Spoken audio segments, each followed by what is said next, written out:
I'm back. Let's talk some Pokemon. Hi guys! So this may look a little different.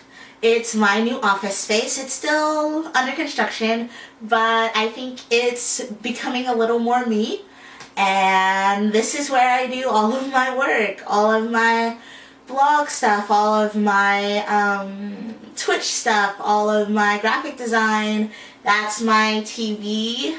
I'm currently listening to Fran. I love For Nerds videos. They're beautiful and amazing and thoughtful and just heartwarming.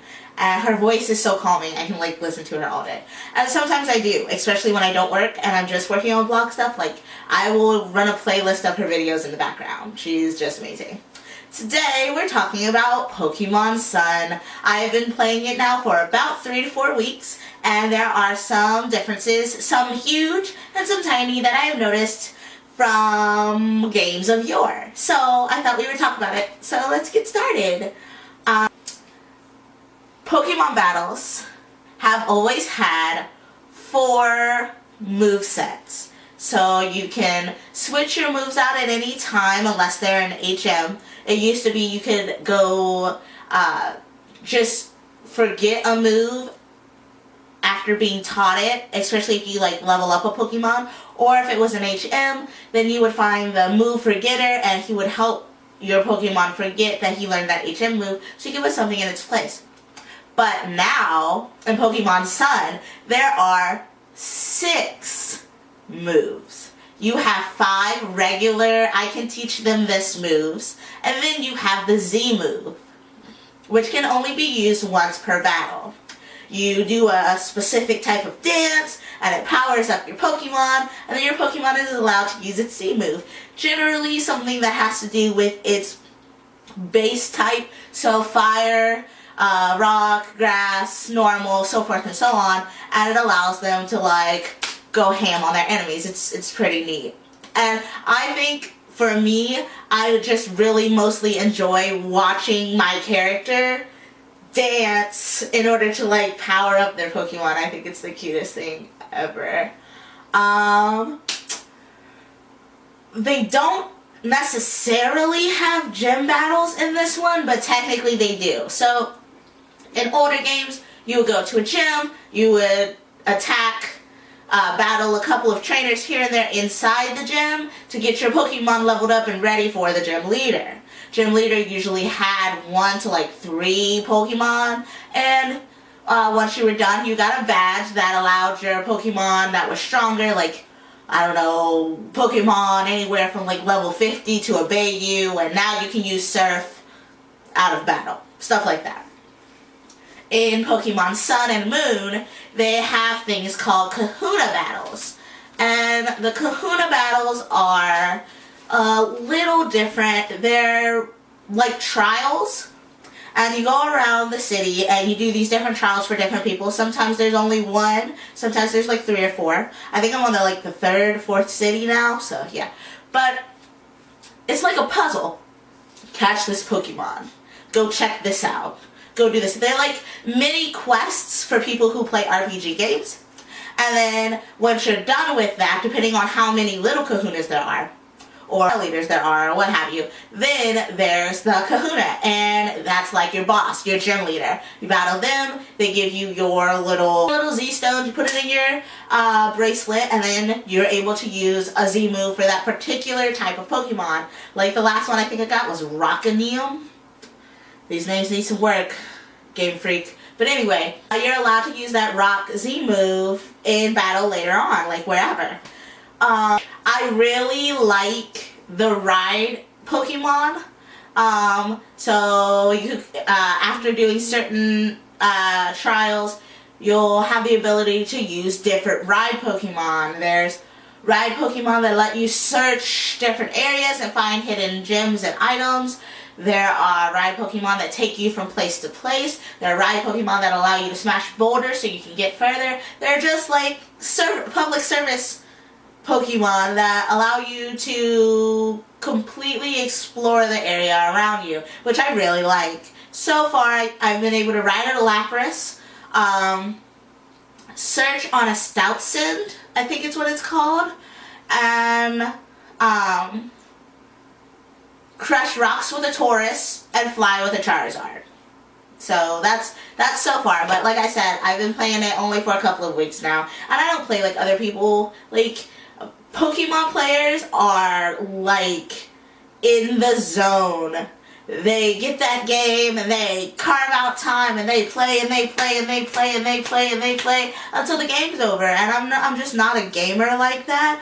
I enjoy playing a game and I'll continue to play it until, you know, it's over. But like, I have other things to do. Don't get me wrong, I wish I could sit and play Pokemon all day long and get paid for it. Hint, hint, wink, wink, nod, nod. Would that not be awesome? But alas, I'm a regular Joe and have to work a job. And although sometimes if the job is slow, I get to play on the job, but still, it's just not the same amount of time as others. I have caught almost every Pokemon that I've come across. The only one that has gotten away so far is a tree Tomp. The little ghost Pokemon with like the tree pumpkin head kind of thing. I wanted it so bad and it got away from me and I was like, no. So I have been like scouring every Pokemon graveyard I come to, hoping that I'm going to find it again because, yeah, that's something that I need. But so far I haven't really found any Pokemon that are like exclusively to Alola region. Although I did get a Meowth and he's awesome and he has evolved into a Persian and they're kind of cute, so yay.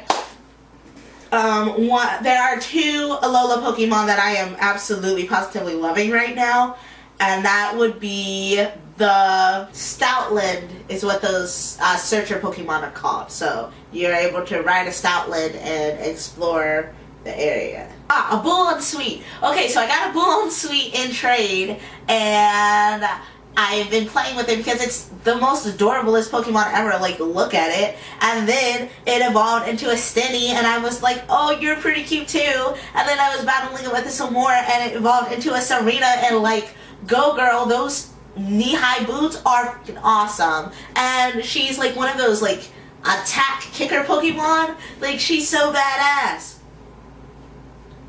And I've also been playing with Fomantis, which I think is also super adorable. And she kind of looks like a bug grass kind of guy. And like, her name Fomantis reminds me of Praying Mantis. So I named her Femme Fatale. Sorry, not sorry. But other than that, I haven't come across any like specifically Alola region Pokemon. So I don't know if I'm just not looking hard enough or maybe they pop up later. But I like that there's a lot of POC in this game. So many people with darker skin tones and people that look like me, and I am just so there for it. What I'm not there for is Team Skull. Not only are they absolutely dumb, like I beat them every time, I've never had a problem, but their movements are very similar to 90s rapper and mainstream hip-hop styles, which were mainly portrayed by people of color. So I may be thinking too much into this, but I feel like they're making fun of it and it's not okay. So yeah, that's my 2 cents about that. But yeah, I think that the trial challenges are cool. I love that I have more slots for learning new moves. And I caught a Pichu for the first time out in the wild, which has never happened before because in other games you know it had to be an egg.